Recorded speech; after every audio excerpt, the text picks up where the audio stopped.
అదే అందరికీ నమస్తే. నిన్న మీరందరూ చూసే ఉంటారు, సూర్యాపేట జిల్లాలో రాజ్యాంగాన్ని తుంగలో తొక్కి అక్రమంగా వట్టె జానన్న గారిని అరెస్ట్ చేయడం.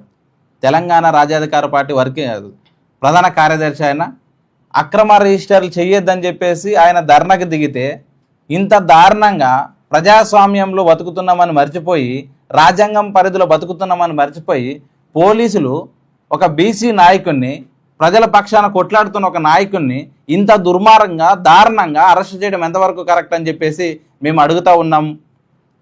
ఆయన ఏమన్నా ఒక ఉగ్రవాద, తీవ్రవాద, చంపేస్తారా అని చెప్పి ఆయన అనారోగ్యం బాగాలేక నన్ను చంపేస్తున్నారు, నన్ను కాపాడండ్రు అని ఇంత అరుచుకుంటున్నా, ఇంత కనికరం లేకుండా ఈ రాష్ట్ర ప్రభుత్వం వ్యవహరిస్తున్న తీరు చాలా దుర్మార్గం.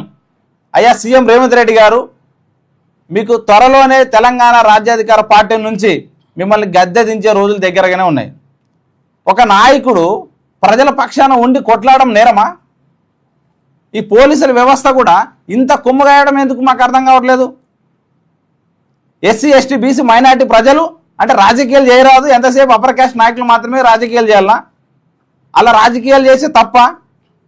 ఒకటైతే గుర్తుపెట్టుకోండి, తెలంగాణ రాజ్యాధికార పార్టీ మీరు ఏదైతే తప్ప అంటారో అది మళ్ళీ నాయకులు ప్రతి ఒక్కరూ వట్టె జానన్న గారి పైన దాడి తీవ్రంగా ఖండిస్తూ ఈరోజు మరియు రేపు నిరసన కార్యక్రమాలు చేపట్టాలని తెలంగాణ రాజ్యాధికార పార్టీ తరఫున మేము తెలియజేస్తూ ఉన్నాం. కాబట్టి ఇలాంటివి జరగకుండా బీసీ ఎస్సీ ఎస్టీ మైనార్టీ ప్రజలందరూ రోడ్లెక్కి నిరసన మరియు ప్రెస్ మీట్లు పెట్టాల్సిందిగా విజ్ఞప్తి చేస్తూ ఉన్నాము. కాబట్టి తెలంగాణ రాష్ట్రంలో ఉన్నటువంటి ప్రజలారా, ఇక నుంచైనా గుర్తించుకోండి, ఎవరు మన వాళ్ళు కాదు. ఎన్నాళ్ళు ఈ అక్రమాలు, ఈ అగ్రవర్ణాల కింద మనం ఇన్నాళ్ళు బానిసలుగా ఉంటూ దాడికి గురవుతూ ఇలాగే వివక్షకు గురవుదామా, లేకపోతే మన రాజ్యం మనం సాధించుకుందామా అని తెలియజేస్తూ మాకు ఈ అవకాశం ఇచ్చిన మీ అందరికీ కృతజ్ఞతలు తెలుపుతా ఉన్నాం.